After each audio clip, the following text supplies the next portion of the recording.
అనేక సార్లు చూసినప్పుడు ఇశ్రాయేలీయుల కన్నీరు ఎలాగుండేది మా రోజులు, ఎలాగుండేది మా జీవితాలు. కానీ ఎందుకు అటువంటి కష్టములు అనేక సార్లు అనేటప్పుడు చూస్తే అవిధేయతను బట్టి. కానీ కొన్నిసార్లు మనం దేవుని ముందు సరిగా ఉన్నప్పుడు కూడా మన జీవితంలో కలిగే కష్టములు, మన జీవితంలో కలిగే పోరాటాలు చూసినప్పుడు నాకెందుకు ప్రభువా ఈ సవాళ్ళు, నాకెందుకు ప్రభువా ఈ నష్టములు. కానీ ఈరోజు దేవుని సన్నిధిలోకి వచ్చిన మనం జ్ఞాపకం చేసుకుందామండి. నీతిమంతుడికి కలిగే ఆపదలో అనేకములు కానీ ప్రభువు వాటన్నిటి నుండి తప్పిస్తాడు. నమ్మేవారు బిగ్గరగా హల్లెలూయా చెప్తామా?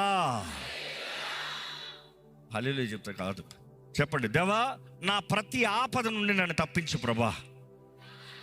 బిగ్గరగా చెప్పండి, నా ప్రతి ఆపద నుండి నన్ను తప్పించు ప్రభా.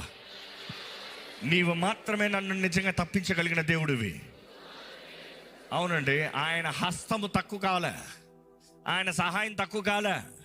ఆయన ఈరోజు సమర్థుడు మన జీవితంలో విడుదల జయమునిచ్చే మనల్ని నడిపిస్తానికి.